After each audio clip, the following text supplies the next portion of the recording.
Será que você pode ter esquecido alguma parte sua quando você chegou aqui nesse mundo? E se você percebeu que esqueceu, tem jeito de recuperar?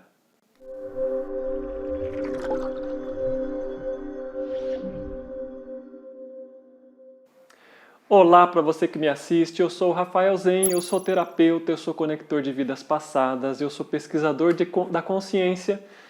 Eu gostaria de falar para você hoje sobre um aspecto que geralmente é pouco explorado em termos assim da nossa alma e da nossa consciência, que são as partes que muitas vezes faltam quando nós chegamos aqui no mundo.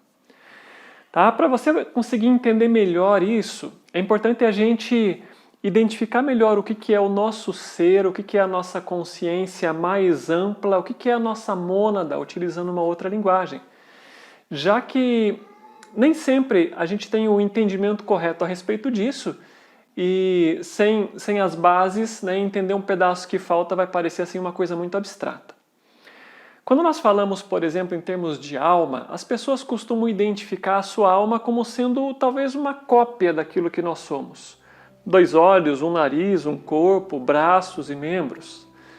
Na realidade, o nosso corpo físico, material, é uma cópia imperfeita, holográfica, uma projeção, mas ainda assim, como diziam os sábios hermetistas, tal como é em cima e embaixo, ele tem algumas características que se assemelham àquilo que nós podemos chamar da nossa alma. Vamos entender isso mais de perto. O nosso corpo é formado de pequenas partes. Nós temos moléculas, nós temos órgãos, nós temos estruturas, nós temos sistemas que formam o nosso corpo. E a gente sabe perfeitamente que muitas vezes a falta de uma dessas estruturas, a falta de um órgão, ela pode impedir um pouco a nossa mobilidade, a nossa liberdade em alguns sentidos, mas não impede a gente de estar aqui. Existem pessoas, inclusive, que nascem com falta de alguns órgãos.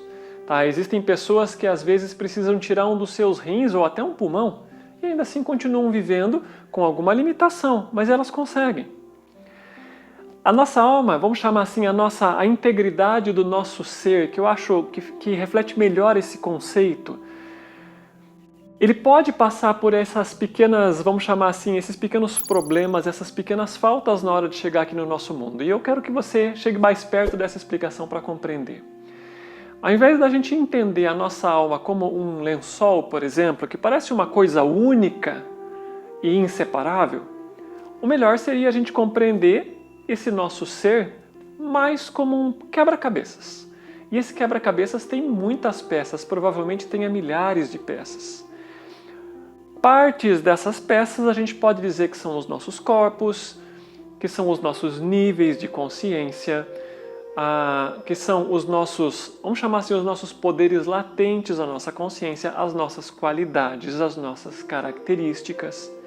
E tudo isso em conjunto vai formar aquilo que nós definimos como a nossa grande consciência, a nossa consciência universal, a nossa mônada, não importa o nome que a gente for utilizar. Agora, como a gente já percebe que as coisas elas são feitas em partes, fica um pouco mais simples de entender o que significa esquecer algo ou perder alguma coisa pelo caminho. Para a gente entender melhor a questão dessas partes que faltam, uma forma simples de entender é quando a gente é submetido a um trauma, por exemplo. O que acontece quando você dirige muito bem, sofreu um acidente de automóvel e talvez passe muito tempo até se sentir pronto para dirigir de novo. Claro que para chegar nessa situação foi um trauma intenso. O que significa isso? Significa que a sua segurança de dirigir, por força daquele grande impacto emocional, ela de alguma forma desapareceu de você. Se você for deixar que aquilo retorne naturalmente, isso pode demorar muito tempo, muitos dias, não dá para a gente mensurar em termos assim cronológicos, mas pode demorar muito tempo ou nunca mais retornar aquela qualidade para você. Se você procura um bom terapeuta, uma pessoa habilidosa, se você trabalha essa questão dentro de si mesmo, então provavelmente você supere aquele trauma e aquela habilidade de dirigir ela retorne para você e você se sinta seguro de novo para assumir a direção do seu automóvel. Essa comparação mais ou menos imperfeita, ela pode ser aplicada a todos os nossos níveis de trauma.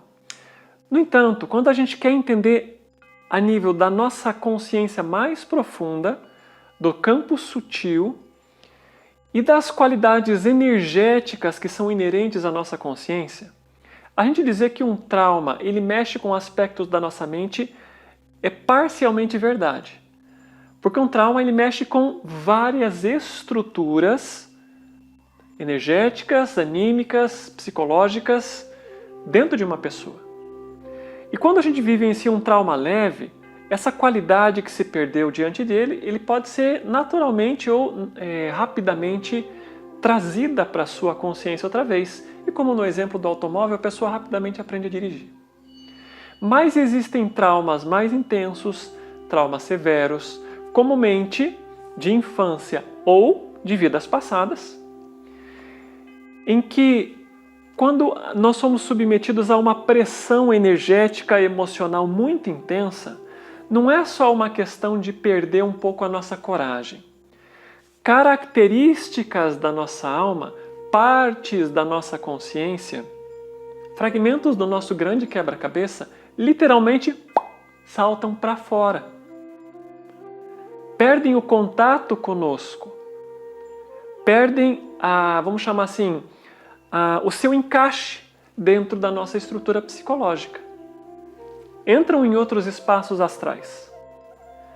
Tá? Então, fragmentos da nossa própria energia e consciência, eles pulam da nossa, vamos chamar assim, da nossa constituição íntegra, quase como uma pipoca pula da panela. E quando você estoura a pipoca, você sabe que se você não colocar uma tampa, você perde pipoca pela cozinha inteira. Quando nós estamos tratando da nossa constituição energética, a gente poderia dizer que muitas pipocas saltaram da nossa alma, né? Vamos simplificar o termo, e muitas a gente perdeu espalhado pela cozinha inteira, pela nossa própria cozinha particular, ou seja, ao longo das muitas vidas, dos muitos processos, né, das muitas vivências que nós tivemos aqui. E essas coisas, esses pedaços, esses fragmentos, eles estão dentro de espaços de consciência, perdidos, navegando, tá? Esperando o momento de serem reintegrados. Eu falei um pouquinho sobre esse processo das partes que faltam para nós, que pulam da nossa constituição, no livreto, no e-book que eu publiquei. Se você não conhece, você pode dar uma olhadinha lá, onde eu falo sobre as minhas experiências com regressão, as minhas experiências pessoais com regressão.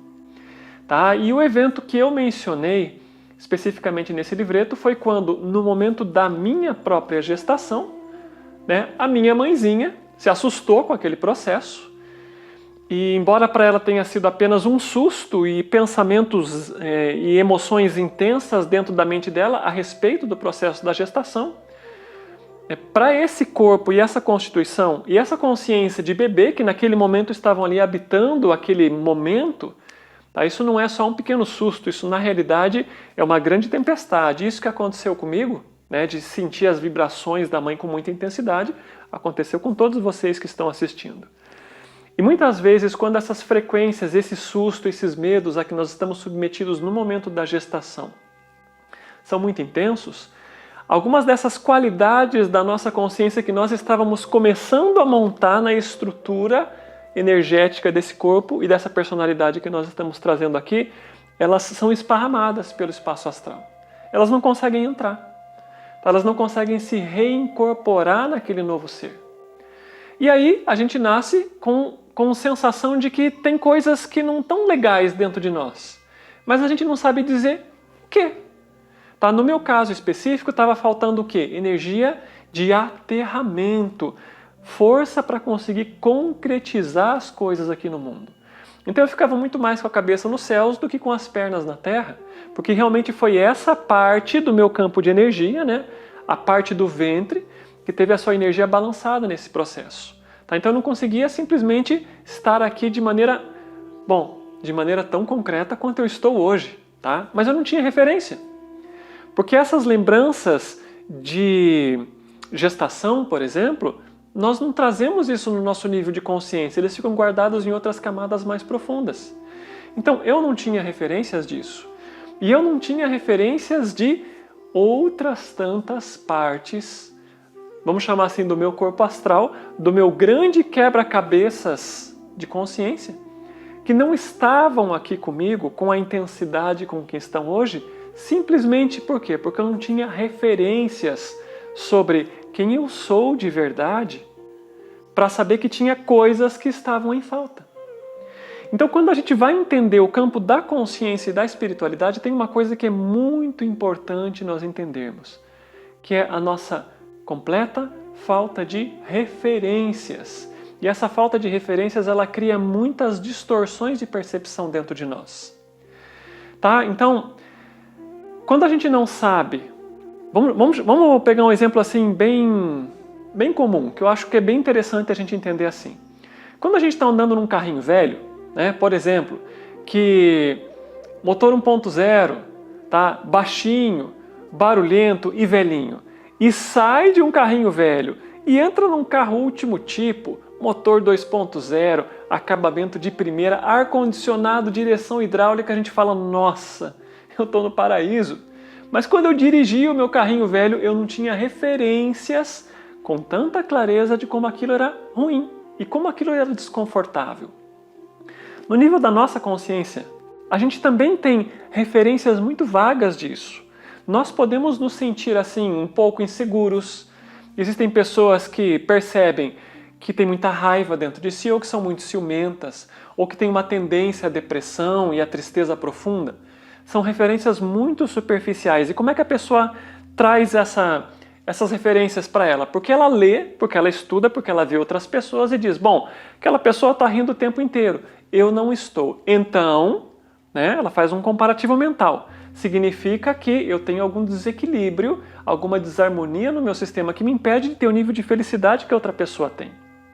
Agora, quando a gente vai ver isso a nível mais profundo, a nível de uma leitura energética mais profunda, a gente vai perceber assim, bom, não é que a gente era um pouquinho tristinho, é porque tinha muita coisa na nossa consciência que estava em desordem, no nosso campo de energia que estava desordenado.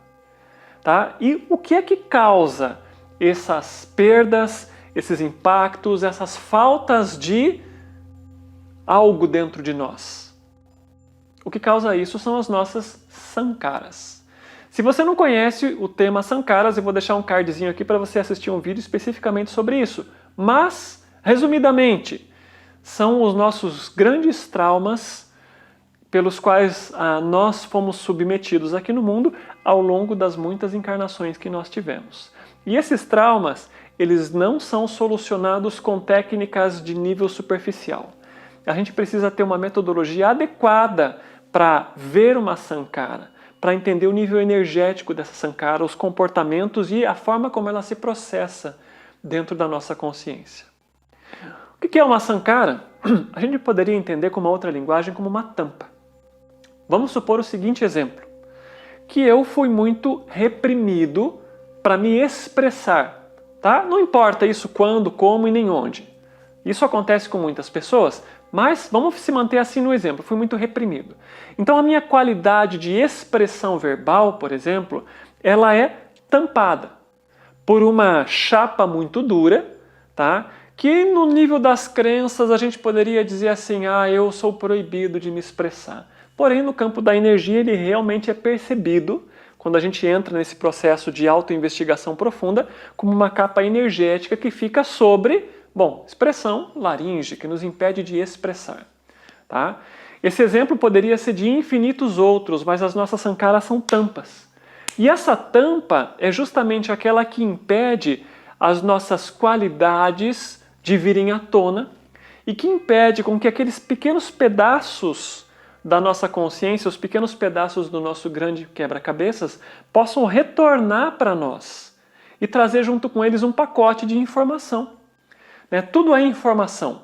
Nós somos informação viva, nós somos campos vivos de consciência. Então, quando tem um pedaço do nosso quebra-cabeça que está de fora, não é apenas uma pequena qualidade que faltou, é todo um enorme campo de informação que está faltando. Tá? Então, procura entender assim, quando a gente passa por um trauma, esses pequenos pedaços de informação, ou eles são tampados, sufocados por uma capa energética, que são as nossas sankaras, ou muitas vezes a pressão é tão grande que ele pula para fora, como o exemplo da pipoca que eu mencionei. Uma outra situação diferente, e também é muito comum aqui no nosso mundo. Bom, nós temos o que nós poderíamos chamar uma consciência cósmica, mas nós vivemos num mundo de provação, vamos chamar assim, terrivelmente humano, né? Aqui nesse lugar nós somos humanos demais e nós esquecemos a nossa natureza divina. Nós não conseguimos trazer a nossa natureza divina para cá. Por quê? Bom, nós temos um corpo e para que nós possamos trazer essa consciência para cá, vamos chamar assim, o exemplo é meio imperfeito, gente, mas ele é muito legal que dá para entender, que o nosso gênio interior, que é toda a nossa grandiosidade espiritual, ele tem que entrar na lâmpada, que é o nosso corpo, a nossa personalidade, a estrutura energética que nós conseguimos suportar aqui no mundo. Para que esse grande gênio consiga entrar na lâmpadazinha, a gente aperta, aperta, aperta. Só que nem sempre cabe tudo lá dentro, tá? Então, muitos aspectos das nossas qualidades, eles não conseguem entrar porque a capacidade de suportar energia e informação na estrutura energética e psicológica que nós temos aqui no mundo é muito pequena. É como se o vaso fosse muito pequeno para a nossa planta. Tá? E por que esse vaso é pequeno para algumas pessoas e é maior para outros? Por que a gente tem exemplos aí de santos, de iluminados, de mestres aí pelo mundo fazendo prodígios? E a maior parte das pessoas, mal e mal, consegue sobreviver aqui no nosso mundo, com dignidade. Tá? Porque esses já têm uma jornada, eles já alargaram as suas estruturas, eles já ampliaram o seu vaso, eles já expandiram a sua consciência a níveis muito superiores aos níveis que nós temos aqui, comumente falando. Tá? E por isso que eles realizaram os prodígios. E por isso, de novo, né, que tem uma, vamos dizer assim, tem uma máxima que eu costumo repetir. A gente tem que expandir a consciência porque esse é o maior presente que nós podemos nos dar. Conforme a gente vai expandindo, a gente vai dando espaço para que essas qualidades elas possam penetrar de novo em nós. E conforme nós vamos expandindo e alargando esse espaço é que nós vamos percebendo que está faltando coisas aqui dentro. No meu caso específico, não eram só partes do meu aterramento, tinham várias pequenas partes que estavam faltando aqui. Tá? E somente quando eu fui conhecendo a mim mesmo num nível mais profundo, é que eu fui reconhecendo o que estava faltando. Tá? Que realmente tinham, não só a nível de qualidades, de questões mentais, mas que energeticamente tinham espaços em branco. Tá? E o que tampava esse espaço? Tinha ali, né, na tampa desse espaço vazio, tinha um trauma bloqueando isso. Tá? Não um trauma de agora, não um trauma de imediatamente, né, questão de poucos tempos, mas poderia acontecer sim. Mas traumas muitas vezes de incontáveis encarnações para trás e que simplesmente me impediam de me sentir de novo inteiro. O que o trauma faz? Tá? De novo, não é só uma questão dele empurrar características para fora. Ele nos faz, de alguma maneira, acreditar, supor que aquela qualidade nos trouxe dor. Então, muitas pessoas deixam para trás a sua intuição, porque em determinadas vidas foram muito intuitivas. Tá? E aquela intuição, aquelas qualidades de perceber as coisas, colocaram essa pessoa em situações difíceis, e ela acabou se deixando levar e acreditar de que aquela habilidade era negativa. Outras pessoas deixam pressentimento, tá? Clarividência para fora do pacote de informações. Por quê? Porque elas foram levadas a acreditar por força das circunstâncias que ver coisas que as outras pessoas não viam era motivo de sofrimento. Tá? Mas esses são apenas alguns dos exemplos. A gente é levado a acreditar que a nossa coragem, que o nosso, vamos chamar assim, que a nossa rebeldia interior, tá? Que a nossa verdade, tá? Isso é uma coisa que falta muito no nosso mundo, que é trabalhar pela verdade é motivo de dor, de sofrimento. Então, qualquer uma das características e qualidades mais espirituais que nós possamos ter, tanto a nível de percepção como a nível de realização, elas são passíveis de ficarem para fora. Quantas pessoas ao redor de vocês aí, vocês não conhecem, que não conseguem, por exemplo, falar a verdade de maneira absoluta, que não conseguem ser transparentes, ou que têm dificuldades de realizar as coisas? Escreve para mim nos comentários quais são as dificuldades que você tem, quais são as qualidades que você gostaria de ter e você não consegue. Tá? Que você gostaria de expressar no mundo e você não consegue fazer e não sabe por quê. Porque são partes da sua alma que ficaram para fora, partes do seu grande quebra-cabeça. Tá? Mas a questão mais fundamental é assim, dá para resgatar? É claro que dá. Tá? Mas é importante entender, isso é um trabalho de consciência profunda, é uma alquimia de consciência muito profunda. Isso não vai se resolver com técnicas discursivas ou que trabalham apenas no nível da mente. Você tem que trabalhar no nível da consciência e da energia para conseguir resgatar esses pedaços. Tá? Então, tem solução? Claro que tem, tudo tem solução. A questão é o quanto as pessoas estão realmente comprometidas e desejosas pela mudança. Tá? Porque quando a gente realmente quer uma coisa, de corpo e de alma, o universo inteiro se movimenta para que isso aconteça, para que a grande transformação dentro da sua consciência possa acontecer. Tá bem? Esse é o recado que eu tinha que dar para vocês. Compartilhem o vídeo, comentem, tá? Deem o joinha, expressem aquilo que vocês gostariam de falar a respeito desse tema, deixem as suas dúvidas aqui. Vou responder todas com carinho e a gente se vê na próxima.